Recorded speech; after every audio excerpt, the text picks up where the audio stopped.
Biskra, Tibeskert, l'ancienne Vécéra des Roumains, la reine des Ibans. C'est dans cette ville, située à 400 km au sud d'Alger, aux portes du Sahara, que naît en 1845 Belqasem Ben Sdira. La famille Ben Sdira serait venue de la péninsule arabique lors de l'invasion que dirigeait Uqba ibn Nafa' au 7e siècle.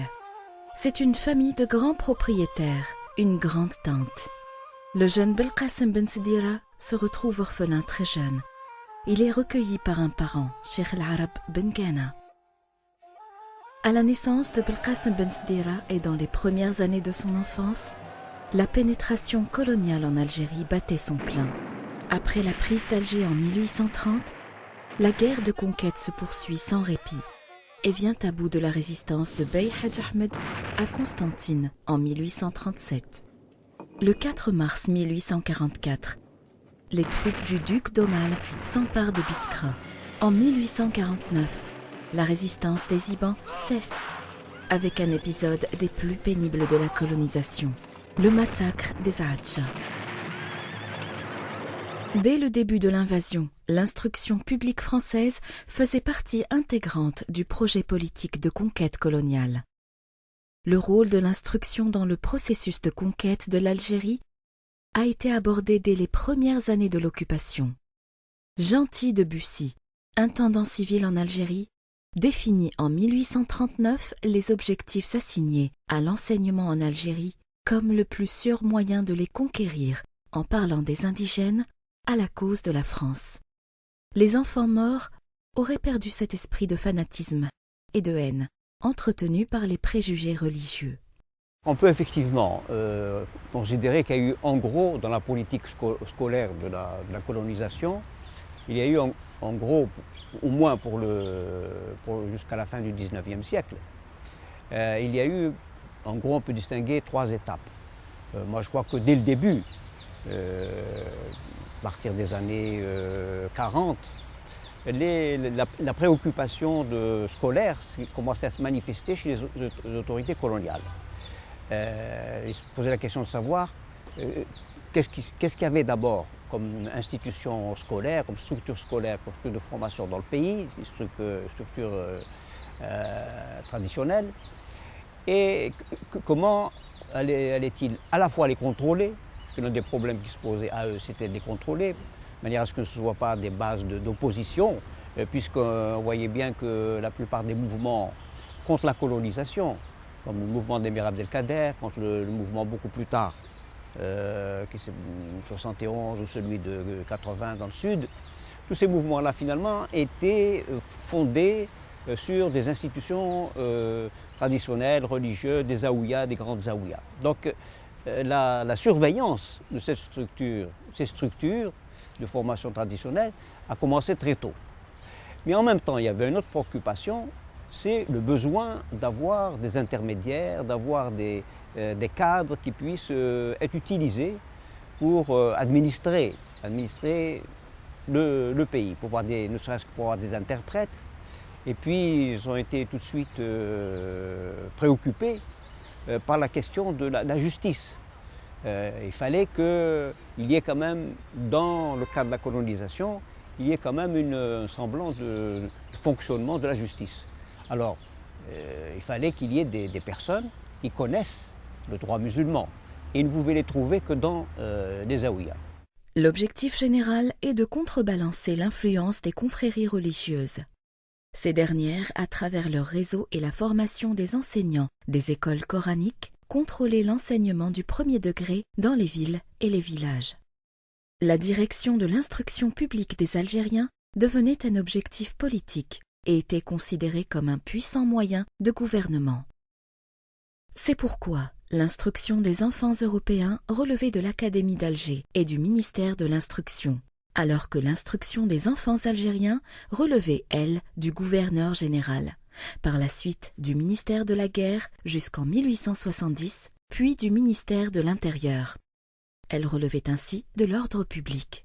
La France coloniale s'est accaparée un territoire où il y a des habitants qui parlent des langues différentes, à savoir l'arabe dialectal algérien, mais aussi le berbère à travers ses diverses forme.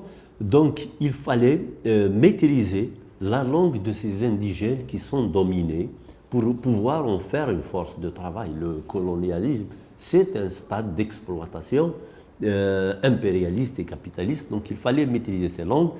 Et c'est pour ça que, par exemple, l'enquête qui a été faite par Venture de Paradis, il était consul et espion, puisqu'il a fait les plans d'Alger en 1795, je pense, et aussi un dictionnaire et une grammaire de berbère, c'est-à-dire du kabyle comparé à Taj el-Hay.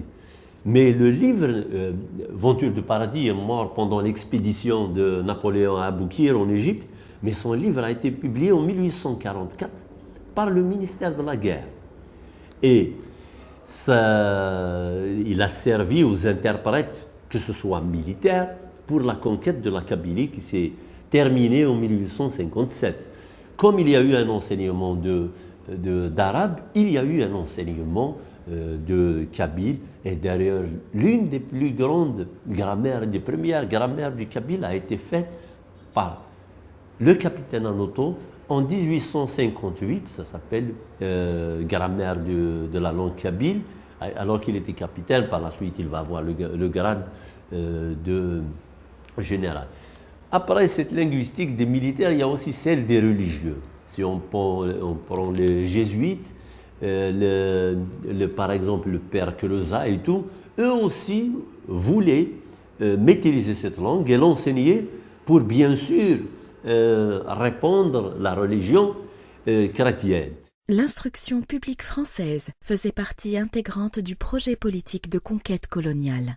Les premières écoles d'enseignement mutuel ouvrent à Alger, Oran et Annaba dès 1833. En 1862, 12 écoles arabes françaises sont ouvertes dans les principaux centres urbains sous commandement militaire. Elles comptent 16 enseignants français et 10 Algériens et recueillent 27 élèves européens, 130 Algériens et 3 Israélites. En 1899, on dénombre 31 écoles accueillant 181 Européens, 923 Algériens et 66 Israélites, pour une population estimée à 2 903 014 habitants, dont 2 652 072 Algériens, 216 690 Européens et 33 952 Israélites. La scolarisation au niveau du primaire est prolongée au niveau secondaire par la création du Collège impérial arabe-français d'Alger en 1857. En 1865, 2 nouveaux collèges ouvrent leurs portes à Oran et Constantine. Les autorités françaises ont tenté de lancer ce qu'ils appelaient des écoles arabes françaises. Dès 1850, les décrets, des textes juridiques sortaient pour proposer la création d'écoles de ce type. Le premier décret, par exemple, c'est dès juillet 1850, on avait déjà des textes qui créaient ce qu'ils appelaient les écoles arabes françaises, dans lesquelles c'est une expérience en quelque sorte, où on faisait un enseignement d'arabe le matin, un enseignement de français l'après-midi. Et il y a eu plusieurs écoles arabes françaises qui ont été constituées. Par exemple, en 1857 a été créé le Collège impérial arabe français d'Alger. Mais ce Collège impérial arabe français d'Alger recevait des élèves qui étaient formés dans des écoles arabes françaises qui existaient dans les différents endroits. En particulier, une des premières, c'était celle de Biskra. Le jeune Ben Sdira commence ses études à Biskra. Il fréquente l'école arabe française fondée en 1856. Il est remarqué par ses maîtres et est signalé au général Devaux, qui le fait admettre au Collège impérial arabe français d'Alger en 1860. Brillant, il est envoyé poursuivre ses études à l'école normale de Versailles en 1863. Dans la même année, sur 25 élèves algériens qui ont quitté le collège, 5 ont été inscrits à l'école militaire de Saumur, 1 admis dans le corps des interprètes et 3 engagés dans les spahis. Le jeune Belkacem Ben Sdira sort de l'école normale de Versailles en 1865, muni du brevet supérieur avec les titres d'instituteur et d'inspecteur.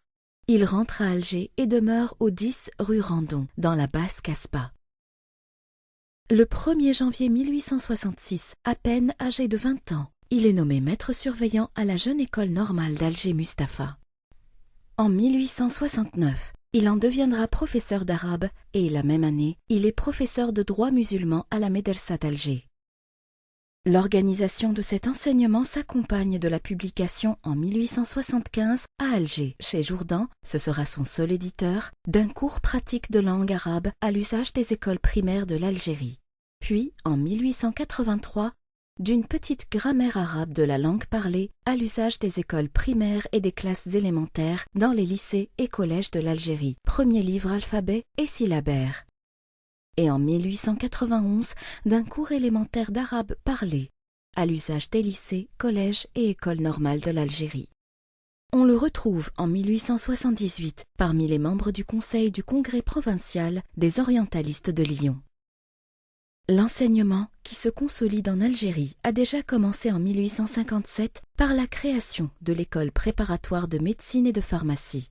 Les autres écoles supérieures, lettres, sciences et droit, ont été instituées le 20 décembre 1879.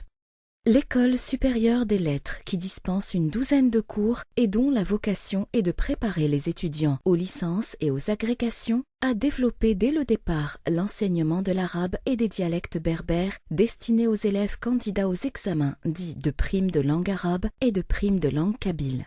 Ces deux langues sont importantes au regard des autorités coloniales en Algérie, car elles concernent directement les relations avec les populations autochtones. Le plus important est venu avec la réforme qui a été faite avec la Troisième République, avec Jules Ferry. Si vous voulez, les colons ne veulent pas que ces indigènes, ces Algériens, accèdent au savoir. Ceux qui accèdent, c'est vraiment une instruction jusqu'au CEP, au certificat d'études. C'est pour juste avoir, si vous voulez, une main-d'œuvre qui comprend les ordres en français. Mais pour maîtriser les populations, il fallait donc maîtriser les langues. Et dans le décret de juillet 1985, pour la création du brevet de langue kabyle et du diplôme de langue berbère, il y a une prime de 100 francs qui est ajoutée à tout fonctionnaire qui va maîtriser, en plus de l'arabe, qui va maîtriser la langue kabyle ou les autres dialectes berbères. Et c'est très important. Ce décret a été revu en 1910 pour qu'il n'y ait pas cumul des primes. Donc, c'est-à-dire qu'on récompense celui qui fait l'effort, que ce soit les instructeurs d'origine européenne ou d'origine indigène, qui fait l'effort d'être un lien avec les populations dominées qui, pour comprendre leur psychologie profonde, il fallait avant tout maîtriser leur langue, maîtriser leur code de communication. Dès la première année, en 1880, on recense environ 40 étudiants qui suivent les cours d'arabe et 10 étudiants qui suivent les cours de berbère. Certains de ces étudiants se destinent à l'interprétation militaire ou judiciaire, d'autres se préparent au certificat de législation et coutumes indigènes. En 1880, Belkacem Ben Sdira est appelé par Émile Masqueret et est promu maître de conférences d'arabe vulgaire à l'école des lettres d'Alger, en même temps que son camarade de collège Heshmi Silounis pour le berbère. L'enseignement de Ben Sdira prépare au certificat et au brevet d'arabe, avec plus de 80 élèves inscrits en 1881-82. Les 2 dictionnaires de poche qu'il publie alors connaissent un succès durable. Petit dictionnaire arabe-français et français-arabe de la langue parlée en Algérie, 1882. Ben Sdira y rassemble un lexique tiré des sources littéraires et du parler algérois, dont il loue la simplicité et la clarté.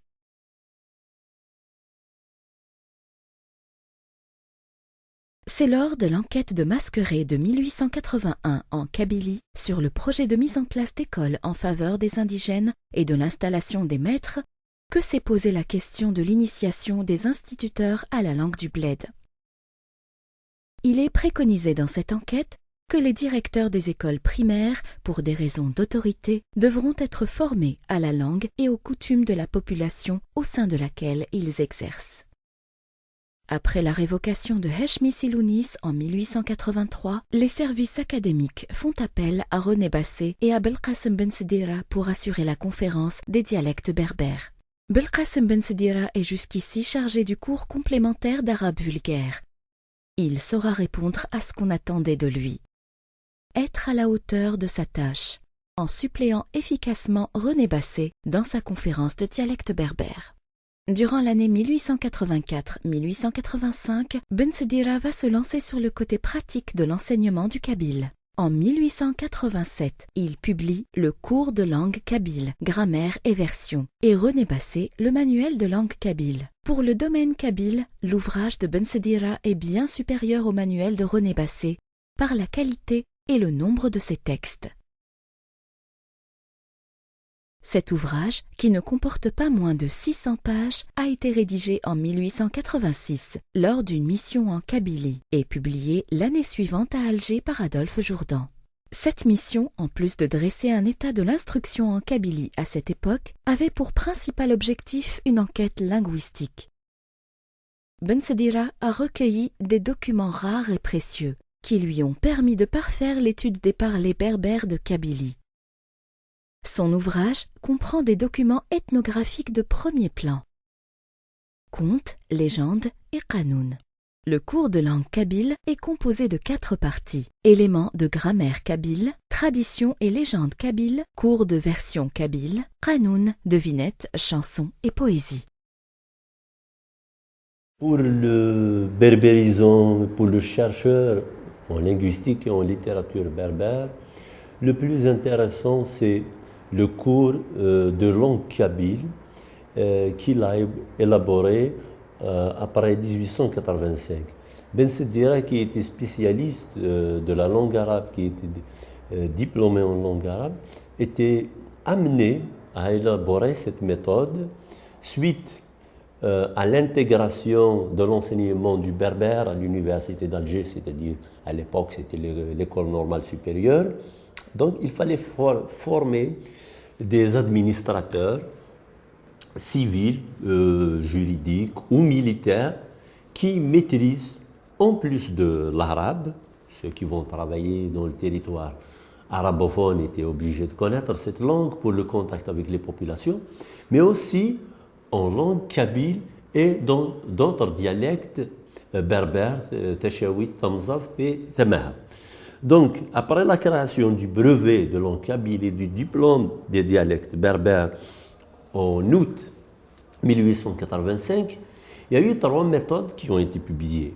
La première, on la doit à René Bassé. La seconde, à Ben Sedira. Et la troisième, c'est celle de Boulifa, c'est le cours de langue kabyle, première année, 1897, réédité en 1910. L'apport de Ben Sedira et le suivant, lui qui est spécialiste de langue arabe, était amené à faire une enquête sur l'enseignement en Kabylie qu'il a conduit dans tous les recoins de Kabylie, à commencer par Tizi Ouzou, puis Saint-Mazir, Micheline, mais aussi en Kabylie orientale, pour voir où en est cet enseignement. C'est lors de cette période qu'il a élaboré une grammaire, bien sûr sur le modèle de celle qui a été faite pour l'arabe et tout, mais celle-là, elle est consacrée au kabyle. Et il a recueilli un nombre inimaginable de textes qui, pour la plupart, restent jusqu'à présent non traduits vers une autre langue, mais seulement en version kabyle. L'avantage encore avec le cours de Ben Sedira, c'est que pour la première fois, on a quelqu'un qui va recueillir des devinettes, qui va recueillir des spécimens de poésie, alors qu'on n'en avait que le recueil de Hanoto, qui est publié dans les années 1870.